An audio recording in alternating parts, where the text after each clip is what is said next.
نحمده ونصلي على رسوله الكريم اما بعد فاعوذ بالله من الشيطان الرجيم بسم الله الرحمن الرحيم رب اشرح لي صدري ويسر لي امري واحلل عقدة من لساني يفقهوا قولي۔ باب الکلام اذا اقیمت الصلاۃ، تکبیر کے بعد کوئی بات کرنا یا تکبیر ہوتے وقت کسی سے کوئی بات کر لینا۔ حدثنا عیاش بن الولید قال حدثنا عبد الاعلى قال حدثنا حمید قال سألت ثابتا البنانی عن الرجل يتكلم بعد ما تقام الصلاۃ، میں نے پوچھا ثابت البنانی سے اس شخص کے بارے میں جو کوئی بات کر لیتا ہے اس کے بعد کی نماز کے لیے تکبیر کہہ دی جاتی ہے یا نماز کھڑی ہو جاتی ہے۔ فحدثني عن انس بن مالک، تو انہوں نے ایک حدیث مجھ کو سنائی انس بن مالک سے، قال اقیمت الصلاۃ، نماز قائم ہو گئی، یعنی قائم سے مراد تکبیر کہہ دی گئی۔ فعرض للنبی صلی اللہ علیہ وسلم رجل، تو ایک شخص آپ صلی اللہ علیہ وسلم کے سامنے آیا، فحبسہ، آپ کو روک لیا اس نے، بعدما اقیمت الصلاۃ، اس کے بعد کہ تکبیر کہہ دی گئی تھی نماز کے لیے، یعنی بوقت ضرورت کسی شدید حاجت میں ایسا کیا جا سکتا ہے، لیکن یہ نہیں کہ تکبیر کہنے والا تکبیر کہہ رہا اور باقی ساری قوم باتیں کرنے میں مصروف ہے کہ کوئی بھی اس کی طرف توجہ نہ کرے، تو یہ بھی نماز کے احترام کے خلاف ہے۔ لیکن اگر کوئی مشکل ہے، مجبوری ہے، کوئی تکلیف پیش آ گئی ہے، تو اس صورت میں اس کو بات منع نہیں ہے، جیسے نماز کے اندر منع ہے، جب نماز شروع ہو جائے تو پھر اجازت نہیں ہوتی۔ باب وجوب الصلاۃ الجماعت، جماعت سے نماز پڑھنے کے واجب ہونے کا بیان۔ وقال الحسن، اور حسن کہتے ہیں، ان منعته امه، اگرچہ منع کرے اس کو اس کی ماں، عن العشاء، عشاء کی نماز پڑھنے سے، فی الجماعت، جماعت کے ساتھ، شفقتا علیہ، اس پر شفقت اور محبت کرتے ہوئے، لم یطعها، پھر بھی وہ اس کی بات نہیں مانے گا۔ اس سے کیا پتہ چلتا ہے؟ دو تین باتیں پتہ چلتی ہیں۔ ایک تو یہ ہے کہ جماعت کے ساتھ نماز پڑھنا لازم ہے۔ دوسری بات یہ پتہ چلتی ہے ماں کی خاص بات اس لیے کی گئی کہ اللہ تعالیٰ کے بعد سب سے ضروری اطاعت جس شخص کی لازم ہے وہ ماں ہے۔ آپ صلی اللہ علیہ وسلم نے بطور خاص فرمایا، ان اللہ حرم علیکم عقوق الامہات، کہ اللہ نے تم پر ماؤں کی نافرمانی کو حرام قرار دیا ہے۔ یہ بہت سختی ہے اس میں، لیکن اس نافرمانی کے حرام قرار دیے جانے کے باوجود کیا حکم دیا گیا کہ اگر ماں بھی کہے کہ عشاء نہ پڑھو تو ماں کی بات یہاں نہیں مانی جائے گی، بلکہ اللہ تعالیٰ کی بات مانی جائے گی، اور اللہ تعالیٰ کی اطاعت کے مقابلے میں ماں کی اطاعت جو ہے وہ اہم نہیں ہے۔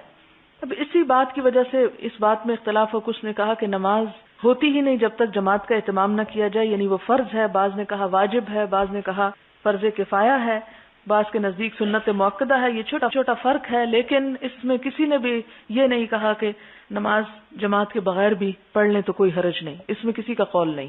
حدثنا عبد الله بن يوسف قال اخبرنا مالك عن ابي الزناد عن الاعرج عن ابي هريره ان رسول الله صلى الله عليه وسلم قال، نبی صلی اللہ علیہ وسلم نے فرمایا، والذی نفسی بیدہ، قسم اس ذات کی جس کے ہاتھ میں میری جان ہے، لقد ہممت، البتہ تحقیق میں نے ارادہ کیا، کس نے؟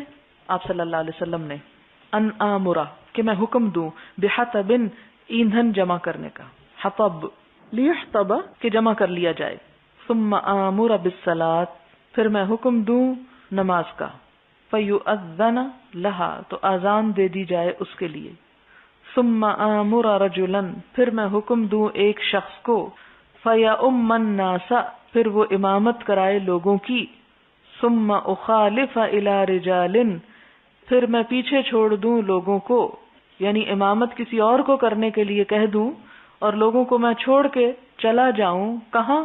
فاحرق علیہم، کہ میں آگ جلاؤں، بیوتہم، ان کے گھروں پر، یعنی ان کے گھروں کو آگ لگا دوں، والذی نفسی بیدہ، قسم اس ذات کی جس کے ہاتھ میں میری جان ہے، لو یعلم احدہم، اگر جان لیتا ان میں سے کوئی ایک، انہ یجد عرقا سمینا، کہ وہ اسے مل جائے گی ایک موٹی ہڈی، او مرماتین، یا دو کھر، حسنتین، عمدہ، لشہد العشاء، تو ضرور حاضر ہو جاتا عشاء میں۔ یعنی اگر کسی کو اتنا بھی فائدہ پتہ چل جائے کہ عشاء پڑھنے کے بعد دو بوٹیاں مل جائیں گی یا دو کھر مل جائیں گے تو لوگ ضرور وہاں چلے جاتے، لیکن چونکہ انہیں بظاہر کوئی فائدہ نظر نہیں آتا اس لیے نہیں جاتے، اور آپ نے نماز کے لیے گھر سے نہ جانے والوں پر اتنی شدید وعید فرمائی۔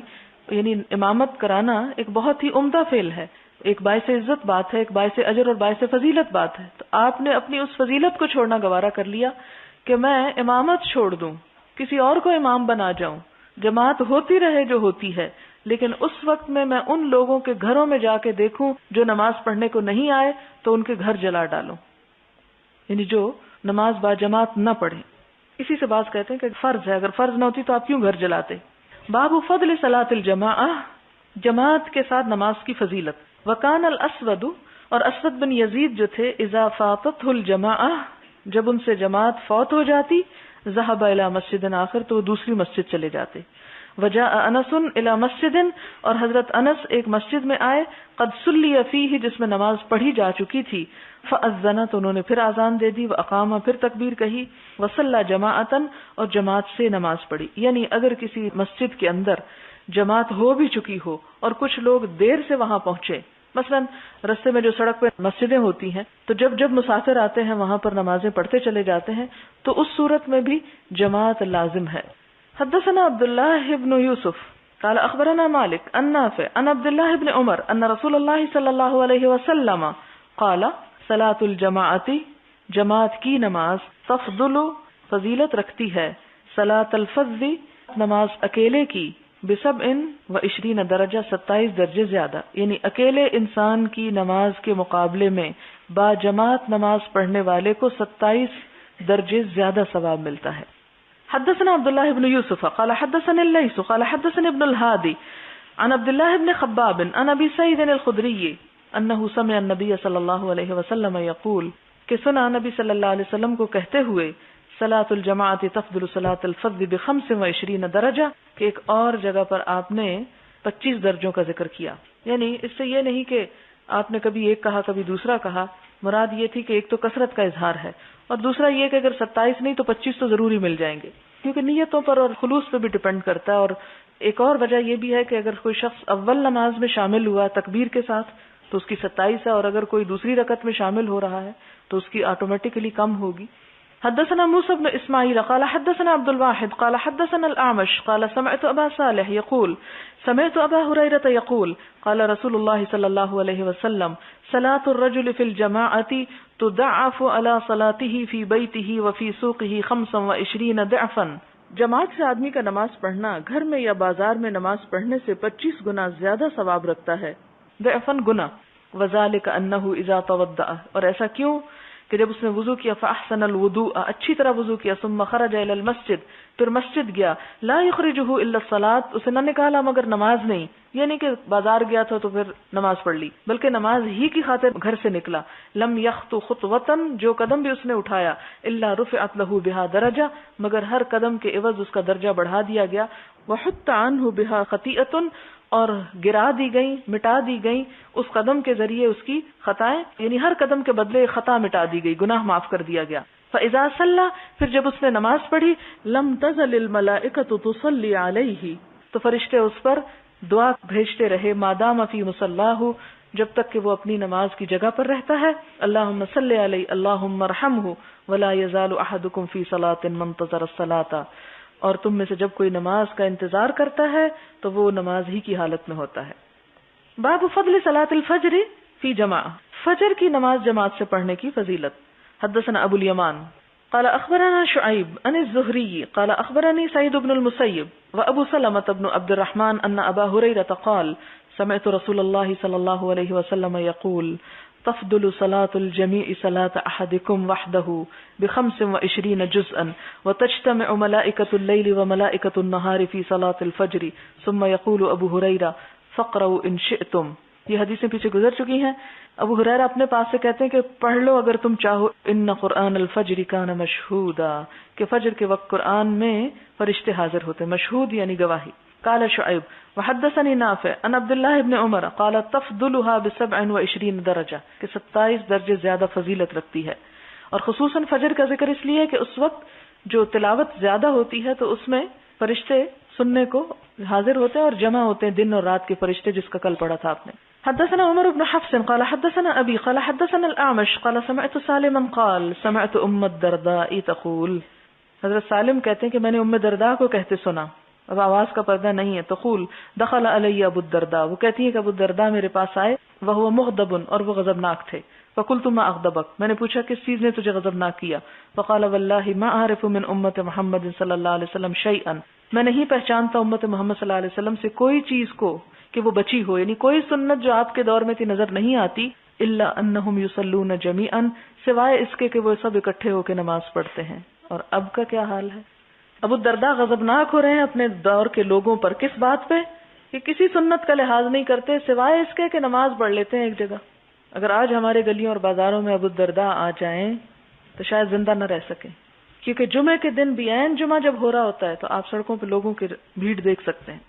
حدثنا محمد بن العلاء قال حدثنا ابو اسامہ عن برید بن عبد اللہ عن ابی بردہ عن ابی موسیٰ قال قال النبی صلی اللہ علیہ وسلم اعظم الناس اجرا فی الصلاة ابعدهم فابعدهم ممشا. اعظم الناس، لوگوں میں سب سے زیادہ، اجرن اجر میں، فی الصلاة نماز کے اندر. وہ 25 اور 27 کی بات تو ہے ہی سب کے لیے، لیکن سب سے زیادہ مزید اجر کس کے لیے ہے؟ ابعدهم، سب سے جو دور سے آتا ہے ان میں سے، جتنے قدم اٹھا کے آتا ہے. فابعدهم ممشا، تو سب سے زیادہ دور ان میں چلنے کے اعتبار سے. مشی کہتے ہیں نا چلنے کو، تو ممشا چلنا. والذی ينتظر الصلاة، اور اس شخص کا جو نماز کا انتظار کرتا ہے، حتی یصلیھا، یہاں تک کہ وہ اس کو پڑھ لیتا ہے، مع الامام، امام کے ساتھ. اعظم اجرا، زیادہ عظیم ہے اجر میں، من الذی یصلی، اس شخص سے جو نماز پڑھ لے ثم ینام، پھر سو جائے، یعنی اکیلے ہی نماز پڑھ کے سو جائے، جماعت کے بغیر نماز پڑھے. یعنی اس بات پہ کبھی پریشان نہیں ہونا چاہیے کہ ہمارا گھر مسجد سے بہت دور ہے یا الہدا سے بہت دور ہے اور ہم بہت دور سے آتے ہیں اور روز اس بات پہ کڑتے رہے. نہیں، ان کا اجر بھی سب سے زیادہ ہے جو کسی نیک کام میں زیادہ قدم اٹھا کے آئیں، زیادہ پیٹرول خرچ کریں. باب فضل التہجیر الی الظہر، تہجیر جلدی پڑھنا ظہر کی نماز کا، الی الظہر، ظہر کا. حدثنا قتیبۃ عن مالک عن سمی مولا ابی بکر عن ابی صالح السمان عن ابی ہریرہ ان رسول اللہ صلی اللہ علیہ وسلم قال بینما رجل یمشی بطریق، اس دوران کے ایک شخص جو چل رہا تھا ایک راستے میں، وجد غصن شوکن، اس نے پائی ایک ٹہنی، غصن ٹہنی، شوکن کانٹے کی، الگ طریقے راستے میں. یعنی ایک شخص پیدل جا رہا تھا کہ راستے میں اس نے ایک کانٹوں والی ٹہنی دیکھی، تکلیف دہ چیز تھی راستے میں پڑی ہوئی. کیا کیا اس نے؟ اس کو فاخذہ، اس کو اٹھا لیا. فشکر اللہ لہ، اللہ نے اس کی قدردانی کی. جب اللہ تعالیٰ شکر ادا کرتے ہیں کسی کا تو وہ لفظی معنی تو شکر آئی ہے لیکن قدردانی مراد ہے. فغفر لہ، اس کو اس بات پہ بخش دیا. کیوں؟ اس لیے کہ اس نے لوگوں کے آرام کا، ان کی تکلیف کو دور کرنے کا احساس کیا تھا. یعنی صرف وہ کام اتنا ہی نہیں تھا کہ کانٹا اٹھا لیا، بلکہ اس نے اس نیت سے اٹھایا تھا کہ لوگوں کو تکلیف نہ ہو، کوئی اس سے ٹکرا نہ جائے. اس پہ ہم دیکھیں کہ ہم لوگوں کی تکلیف اور آرام کا کتنا خیال رکھتے ہیں. ثم قال، پھر آپ صلی اللہ علیہ وسلم نے فرمایا، الشہداء خمسۃ، شہید 5 قسم کے ہوتے ہیں. کون سا؟ المطعون، طاعون زدہ، والمبتون، پیٹ کی بیماری سے مرنے والا، بطن، والغریق، غرق ہونے والا، وصاحب الہدم، یعنی جس پہ کوئی چیز گر جائے اور وہ مر جائے، ہدم سے مرنے والا، والشہید فی سبیل اللہ، اور 5واں ہے اللہ کے راستے میں شہید ہونے والا. یعنی اصل میں شہید تو یہی ہے لیکن دوسرے لوگوں کو بھی شہادت کا کچھ نہ کچھ حصہ مل جاتا ہے، ان کا ایسا مرنا بھی ان کے لیے باعث نجات ہوتا ہے. ایک اور حدیث میں آتا ہے جو یہاں نہیں ہے کہ اگر کوئی ذات الجنب کے عارضے میں مرے، نمونیا میرے خیال اس کو کہتے ہیں یا مرگی بولتے ہیں، جو عورت زچگی میں مر جائے یعنی بچے کی ولادت کے وقت، جس کو درندے کھا جائیں، جو نوالا یا پانی گلے میں اٹک کر مر جائے، بعضوں کا دم گھٹ جاتا ہے نا، اور جو سفر میں مر جائے، جو دین کے راستے میں نکل کے یعنی تعلیم دین کی حاصل کر رہا ہو اور اس کی شہادت ہو جائے، یعنی موت آ جائے. آتا نا حدیث من سلک طریقا یلتمس فیہ علما سہل اللہ لہ طریقا الی الجنہ. وقال، اور آپ صلی اللہ علیہ وسلم نے فرمایا، لو یعلم الناس ما فی النداء، اگر لوگ جان لیں کہ آذان میں کیا ثواب ہے، والصف الاول، اور پہلی صف میں، ثم لم یجدوا الا ان یستہموا علیہ، پھر نہ پائیں وہ مگر یہ کہ اس پر قرآن اندازی کرتے. ولو یعلمون ما فی التہجیر لاستبقوا الیہ، اور اگر وہ جان لیتے کہ کیا ہے ظہر کی نماز جلدی پڑھنے میں تو سبقت کرتے اس کی طرف. ولو یعلمون ما فی العتمۃ والصبح، اور اگر وہ جان لیتے کہ عشاء کی نماز کی تاخیر میں اور صبح کی نماز میں کتنا ثواب ہے، لاتوہما ولو حبوا، البتہ وہ ضرور آتے ان دونوں میں، خواہ گھسٹتے ہوئے ہی کیوں نہ آتے. باب احتساب الآثار، احتساب ثواب ملنا، الآثار قدموں پر. آثار اثر کی جمع، اثر کہتے ہیں قدم، یعنی جو کسی نیک کام کے لیے جتنے قدم اٹھا کے جائے گا اتنا ہی ثواب پائے گا. حدثنا محمد بن عبد الله بن حوشب قال حدثنا عبد الوهاب قال حدثنا حمید عن انس قال قال النبي صلی اللہ علیہ وسلم یا بنی سلمہ. حضرت انس کہتے ہیں کہ حضور صلی اللہ علیہ وسلم نے فرمایا اے بنو سلمہ الا تحسبون آثارکم، کیا تم ثواب نہیں چاہتے اپنے آثار کا یعنی اپنے قدموں کا. وقال مجاہد فی قولی، مجاہد ایک قول میں کہتے ہیں، یہ قرآن پاک سورۃ یاسین کی آیت ہے، وَنَكْتُبُ مَا قَدَّمُوا وَآثَارَهُمْ، ہم لکھ رہے ہیں جو وہ آگے بھیجتے ہیں اور جو ان کے آثار ہیں یعنی پیچھے چھوڑ رہے ہیں. قال، تو مجاہد جو مفسر قرآن ہیں وہ اس کی تفسیر کیا کرتے ہیں، آثارہم کی خطاہم، خطا خطوت کی جمع ہے جس کا معنی ہے قدم. وقال ابن ابی مریم، ابن ابی مریم کہتے ہیں اخبرنا یحییٰ ابن ایوب قال حدثنی انس ان بنی سلمہ ارادو. یہ حدیث کا پس منظر کیا ہے کہ حضور بنی سلمہ کو مخاطب کر رہے ہیں کہ بنی سلمہ نے ارادہ کیا ان یتحولوا عن منازلہم، کہ اپنے گھر چھوڑ کے آ جائیں، فینزلوا قریبا من النبی صلی اللہ علیہ وسلم، اور نبی صلی اللہ علیہ وسلم کے قریب آ بسیں. قال، کہتے ہیں کہ فکرھا رسول اللہ صلی اللہ علیہ وسلم، آپ صلی اللہ علیہ وسلم نے ناپسند فرمایا ان یعروا المدینہ، کہ اجاڑ دے مدینہ کو، یعنی ساری جگہ برباد ہو جائیں اور سب لوگ حضور صلی اللہ علیہ وسلم کے ارد گرد گھیرا کر لیں، وہاں رش ہو جائے.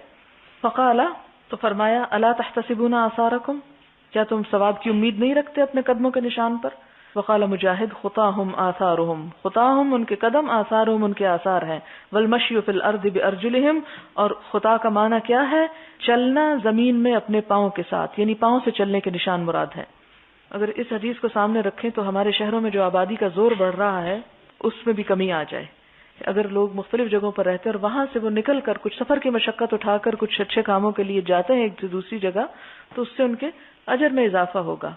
باب فضل صلاة العشاء فی الجماع، عشاء کی نماز جماعت سے پڑھنے کا ثواب. حدثنا عمر بن حفص قال حدثنا ابی قال حدثنا الاعمش قال حدثني ابو صالح عن ابي هريره قال قال النبي صلی اللہ علیہ وسلم ليس صلاة اثقل على المنافقين من الفجر والعشاء ولو يعلمون ما فيهما لاتوهما ولو حبوا لقد هممت ان امر المؤذن فيقيم. یہ کچھ حدیث تو پیچھے گزر چکی ہے. دوسری ہے میں نے ارادہ کیا کہ میں حکم دوں مؤذن کو، فیقیم وہ تکبیر کہے، ثم آمر رجلا یؤم الناس، پھر میں حکم دوں ایک شخص کو کہ امامت کرائے لوگوں کی، ثم آخذ شعلا من نار، پھر میں لے جاؤں شعلے آگ کے، فاحرق علی من لا یخرج الی الصلاۃ بعد، اور میں جلا دوں ان لوگوں کے گھروں کو جو نماز کے لیے ابھی تک نہیں نکلے. اس سے کیا پتہ چلتا ہے کہ خاص طور پر عشاء کی نماز کا جماعت سے پڑھنا جو ہے وہ بہت اہم قرار دیا. باب اثنان فما فوقهما جماعت، دو یا اس سے زیادہ ہوں تو وہ جماعت ہی سے نماز پڑھیں، یعنی جماعت کے لیے ضروری نہیں کہ ڈھیروں لوگ ہوں، اگر ایک سے دوسرا بھی شامل ہے تو جماعت سے پڑھ لیں. حدثنا مسدد قال حدثنا يزيد بن زريع قال حدثنا خالد عن ابي قلابه عن مالك بن الحويرث عن النبي صلى الله عليه وسلم قال اذا حضرت الصلاة فاذنا، جب نماز کا ٹائم آ جائے تو اذان دو دونوں، اقیما اور تکبیر کہو، ثم لیؤمکما اکبرکما، پیچھے گزر چکا ہے.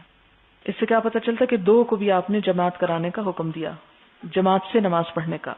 باب من جلس فی المسجد ينتظر الصلاة وفضل المساجد، یہ پیچھے ہو چکی ہے. حدثنا عبداللہ ابن مسلمہ عن مالک عن ابی الزناد عن الاعرج عن ابی ہریرہ ان رسول اللہ صلی اللہ علیہ وسلم قال الملائکۃ تصلی علی احدکم ما دام فی مصلاہ ما لم يحدث اللهم اغفر له اللهم ارحمه لا يزال احدكم في صلاة ما دامت الصلاة تحبسه لا يمنعه ان ينقلب الى اهله الا الصلاة، نہیں روکتا اس کو اپنے گھر کی طرف جانا مگر نماز ہی، یعنی جو نماز کے انتظار میں بیٹھا رہے وہ نماز ہی کی حالت میں شمار ہوتا ہے.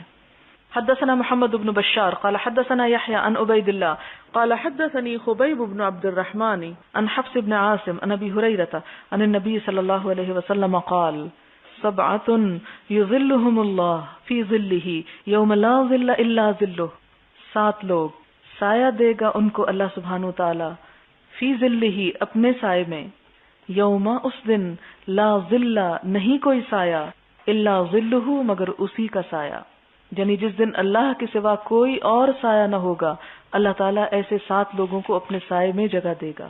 کون ہیں وہ خوش قسمت؟ الامام العادل، عدل کرنے والا رہنما امام، وشاب وہ نوجوان، نشأ فی عبادت ربہ جس کی تربیت ہوئی یا بڑا ہوا، نشو نما پائی اپنے رب کی عبادت میں، یعنی اس کی جوانی اپنے رب کی عبادت میں گزری، یعنی کہ بڑھاپے کا انتظار کیا۔ ورجل، اور وہ شخص، قلبہ معلق، جس کا دل لٹکا ہوا ہو، چمٹا ہوا ہو، معلق کے دونوں معنی ہوتے ہیں، فی المساجد، مسجدوں میں، یعنی اس کو محبت ہو مسجدوں سے، کہ گھر میں بھی ہو تو مسجد کا خیال اس کے دل میں آتا رہے۔ ورجلان، اور دو لوگ، تحابا، جو دونوں ایک دوسرے سے محبت کرتے ہوں، فی اللہ، اللہ کی خاطر، یعنی دنیا کا کوئی لالچ اور کوئی غرض ان کے سامنے نہ ہو، صرف اور صرف اللہ کی خاطر، اجتمعا علیہ، جمع ہوئے اسی پر، وتفرقا علیہ، اور جدا ہوئے اسی پر۔ اس کے کیا معنی ہے جمع ہوئے اور جدا ہوئے؟ یعنی ان کا مل بیٹھنا بھی اللہ کی خاطر ہو اور ان کی جدائی بھی اسی کے حکم سے ہو، یا اسی کی خاطر ہو، یا اسی محبت کے ساتھ جدا ہوں، یہ نہیں کہ غضبناک ہو کر ایک دوسرے سے نکلیں۔ اور دوسرا مطلب کیا ہے اس کا، کہ اللہ کی خاطر زندگی بھر دوستی رکھی، اجتماع علیہ، یعنی جمع رہے اسی پر، وتفرقا علیہ، اور جدا ہوئے اسی پر، یعنی مرے بھی اسی پر، یعنی جب مرے تو بھی دل میں اللہ کی خاطر اس شخص سے دوستی تھی۔ ورجل، اور ایسا شخص، طلبت ہو، بلایا اس کو، ذات منصب، صاحب حیثیت، منصب یعنی جاہ، اسٹیٹس والی عورت نے، وجمال، اور خوبصورت عورت نے، یعنی ایسا نوجوان کہ جس کو کسی مرتبے والی خوبصورت عورت نے برے کام کے لیے بلایا، فقالت، اس نے کہا، انی اخاف اللہ، میں اللہ سے ڈرتا ہوں، یعنی جبکہ اس کے پاس پورا چانس تھا ایک برائی کرنے کا، وہ صرف اللہ کے خوف سے اس برائی سے بچ گیا۔ ورجل تصدقا، اور وہ شخص جو صدقہ کرے، اخفا، چھپا کر، حتی لا تعلم شمالہ، یہاں تک کہ اس کے بائیں ہاتھ کو پتہ نہ چلے، ما تنفق یمینہ، کہ اس کا دایاں ہاتھ کیا خرچ کرتا ہے۔ دائیں اور بائیں ہاتھ ساتھ ساتھ رہتے نا، یعنی اس کے دوست کو بھی پتہ نہ چلے، اس کے ساتھ رہنے والے کو بھی پتہ نہ چلے کہ اس نے اللہ کے راستے میں کیا دیا۔ ورجل ذکر اللہ خالیا، اور وہ شخص جس نے اللہ کو یاد کیا خالی ہو کر، تنہائی میں، جبکہ کوئی اس کے پاس نہ تھا، ففاضت عیناہ، پھر بہہ پڑی اس کی دونوں آنکھیں، یعنی اللہ تعالیٰ کے سامنے اپنا غم، اپنا رنج اور اپنی محبت کا اظہار، یعنی اللہ کا ذکر کرتے، ذکر سے مراد یہ نہیں کہ تسبیح پڑھ رہا تھا ضروری یا نماز ہی پڑھ رہا تھا، ذکر کا مطلب ہے اللہ کو یاد کرنا، اور یاد کرنے کے کئی طریقے ہو سکتے ہیں، کہ اللہ کو تنہائی میں یاد کرتے ہوئے اس کی آنکھوں سے آنسو نکل پڑے، کیونکہ سب کے سامنے رونا تو ریاکاری میں بھی آ جاتا ہے نا۔ حدثنا قتيبة قال حدثنا اسماعيل بن جعفر عن حميد قال سئل انس هل اتخذ رسول الله صلی اللہ علیہ وسلم خاتما، حضرت انس بن مالک سے لوگوں نے پوچھا کہ کیا حضور صلی اللہ علیہ وسلم نے انگوٹھی پہنی؟ فقال نعم، حضرت انس نے کہا ہاں پہنی۔ اخر لیلة صلاة العشاء، ایک دن عشاء کی نماز تاخیر سے پڑھی، الى شطر اللیل، آدھی رات کو، ثم اقبل علینا بوجہہ، پھر آپ ہماری طرف متوجہ ہوئے، بعدما صلی، اس کے بعد کے نماز پڑھی، فقال، تو فرمایا، صلی الناس، نماز پڑھی لوگوں نے، ورقدوا، اور سو گئے، ولم تزالوا فی صلاۃ، اور تم رہے اپنی نماز میں، منذ انتظرتموها، جب سے تم اس کا انتظار کر رہے ہو۔ قال فکأنی انظر الی وبیس خاتمہ، حضرت انس کہتے ہیں کہ میں اس وقت بھی یوں محسوس کر رہا ہوں کہ جیسے میں آپ کی انگوٹھی کی چمک کو دیکھ رہا ہوں، یعنی وہ صرف انگوٹھی نہیں پہنتے تھے بلکہ انگوٹھی میں چمک بھی ہوتی تھی۔ باب فضل من غدا الی المسجد ومن راح، فضیلت اس شخص کی کہ جو صبح مسجد جائے اور شام کو جائے، غدوہ کہتے ہیں نا، غدا صبح اور راح شام، روح۔ حدثنا علی بن عبد اللہ قال حدثنا یزید بن ہارون قال اخبرنا محمد بن مطرف عن زید بن اسلم عن عطاء بن یسار عن ابی ہریرہ عن النبی صلی اللہ علیہ وسلم قال من غدا الی المسجد وراح، جو صبح اور شام مسجد گیا، اعد اللہ له نزله من الجنہ، تیار کر رکھی ہے اللہ نے اس کے لیے جنت میں مہمانی، نزل، کلما غدا او راح، جب بھی وہ صبح شام نکلتا ہے اس کے لیے ایک ایک مہمانی تیار ہو جاتی ہے۔ باب اذا اقیمت الصلاۃ فلا صلاۃ الا المکتوبہ، جب نماز کھڑی ہو جائے تو کوئی نماز نہ پڑھی جائے مگر فرض نماز ہی، یعنی جب تکبیر ہو رہی ہو تو سنتیں نہیں شروع کرنی چاہیے، پھر سنتیں بعد میں پڑھ لے انسان، جیسے ایک اور حدیث میں بھی آتا نا کہ آپ صلی اللہ علیہ وسلم نے ایک دن اتنی تاخیر ہوگی کہ عصر کے بعد ظہر کی سنتیں پڑھ لی، وقت مجبوری ایسا کیا جا سکتا ہے، لیکن یہاں پر کیا بتایا جا رہا ہے کہ مثلاً آپ مسجد میں داخل ہوئے ہیں اور تکبیر ہو رہی ہے اور آپ کہتے ہیں کہ ابھی میری سنتیں رہتی، پہلے میں سنتیں پڑھوں گا پھر نماز میں شامل ہوں گا، تو ایسا نہیں کرنا چاہیے. آتے ہی پہلے جو نماز ہو رہی ہے فرض، اس میں شامل ہو جائے تاکہ جماعت کا ثواب مل جائے، اور سنتیں بعد میں بھی ہو سکتی ہیں. حدثنا عبد العزيز بن عبد الله قال حدثنا ابراهيم بن سعد عن ابيه عن حفص بن عاصم عن عبد الله بن مالك بن بحينة قال مر النبي صلى الله عليه وسلم برجل، ایک دفعہ نبی صلی اللہ علیہ وسلم ایک شخص کے پاس سے گزرے. قال وحدثني عبد الرحمن، اور مجھ سے بیان کیا عبد الرحمن نے. قال حدثنا بهز بن اسد، وہ کہتے ہیں مجھ سے بهز بن اسد نے روایت کیا. قال حدثنا شعبہ قال اخبرني سعد بن ابراہیم قال سمعت حفص بن عاصم قال سمعت رجلا من الازد، وہ کہتے ہیں کہ میں نے ازد قبیلے کے ایک شخص سے سنا یقال له مالک بن بحینہ، جس کو مالک بن بحینہ کہا جاتا تھا.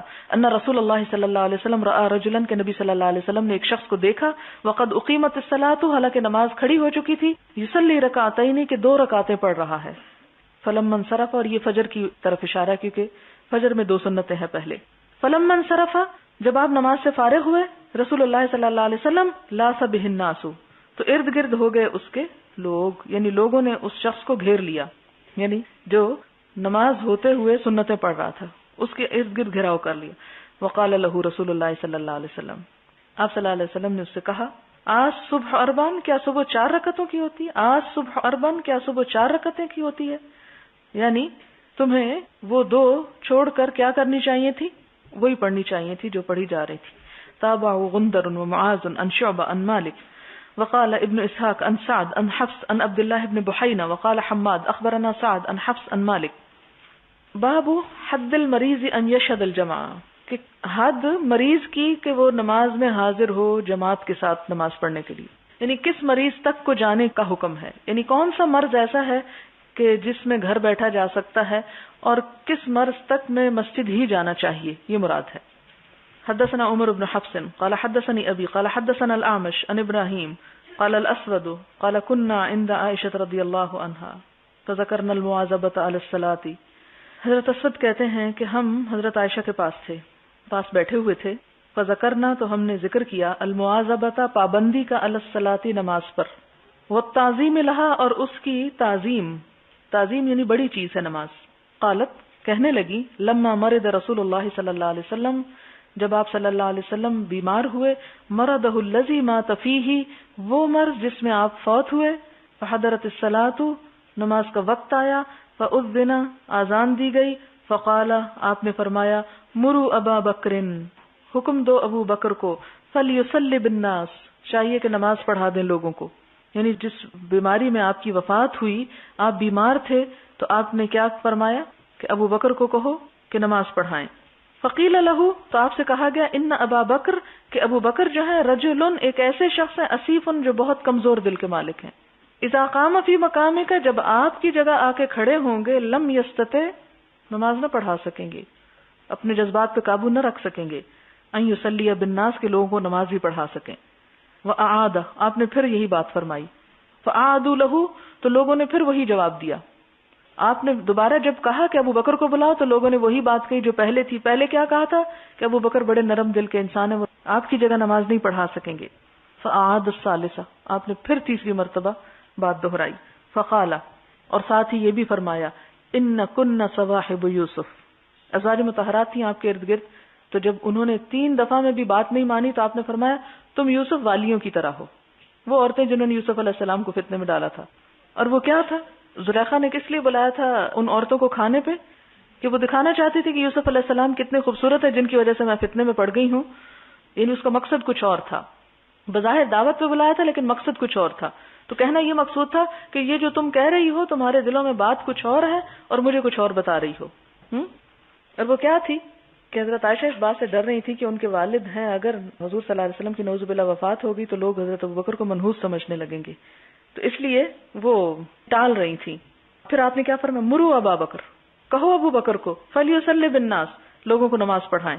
فخرج ابو بکر، تو حضرت ابو بکر نکلے، فصلی، نماز پڑھانے کے لیے. فوجد النبی صلی اللہ علیہ وسلم من نفسہ خفۃ، وہ نماز پڑھا رہے تھے کہ آپ صلی اللہ علیہ وسلم کو کچھ اپنا آپ ہلکا محسوس ہوا، یعنی بیماری کی شدت کم ہوئی. خفیف، خفت وہ نہیں جو اردو والی ہے ہماری. فخرج، تو آپ نکلے، یہادا بین رجلین، دو لوگوں کے اوپر ہاتھ رکھے ہوئے، ان کے مونڈھوں پر، یعنی ٹیک لگائے ہوئے. کأنی انظر رجلیہ، حضرت عائشہ کہتی ہیں، کیونکہ یہ حضرت عائشہ اس حدیث کی راوی ہیں، حضرت عائشہ کہتی ہیں کہ گویا کہ میں دیکھ رہی ہوں آپ کے دونوں پاؤں، یعنی اس وقت جو میں حدیث بیان کر رہی ہوں تو مجھے وہ نظر آ رہے ہیں آپ کے پاؤں، یخطانی، جو لکیر لگا رہے تھے، من الوجع، درد کی وجہ سے، یعنی آپ پاؤں کھینچتے ہوئے جا رہے تھے. یہ خط سے ہے، خط لکیر کو کہتے ہیں، یعنی جب آپ چل رہے تھے تو پاؤں اٹھا نہیں سکتے تھے، گھسیٹتے ہوئے جا رہے تھے، اور آپ کے دونوں ہاتھ دو لوگوں کے کندھوں پہ تھے، حضرت علی اور حضرت عباس پر، یا اسامہ اور فضل بن عباس پر. تو ہوا کیا کہ آپ صلی اللہ علیہ وسلم تکلیف کی شدت سے بھی نماز پڑھنے کے لیے مسجد میں جا رہے تھے، چل نہیں پا رہے تھے، پاؤں کھینچ کے جا رہے تھے، خود نہیں چل سکتے تھے، ٹیک لگا کے جا رہے تھے، دوسروں کے کندھے پہ ہاتھ رکھ کے جا رہے تھے. اس سے اس کی اہمیت کا اندازہ ہوتا ہے کہ یہ نہیں کہ ہر چھوٹی بڑی بیماری میں انسان گھر بیٹھ جائے، بلکہ آخری دم تک کوشش کرے کہ مسجد پہنچے. فاراد ابو بکر ان یتأخر، تو اس موقع پر حضرت ابو بکر نے کیا کیا؟ ارادہ کیا کہ وہ پیچھے ہٹ جائیں، یعنی جب انہوں نے محسوس کیا کہ آپ صلی اللہ علیہ وسلم تشریف لا رہے ہیں تو پیچھے ہٹنا چاہا. فأومأ الیہ، نبی صلی اللہ علیہ وسلم، تو آپ صلی اللہ علیہ وسلم نے ان کو اشارہ کیا، ان مکانک، اپنی جگہ رہو، مت پیچھے ہٹو. ثم اتی بہ، پھر آپ کو لایا گیا، حتی جلس الی جنبہ، یہاں تک کہ آپ حضرت ابو بکر کے پاس بیٹھ گئے.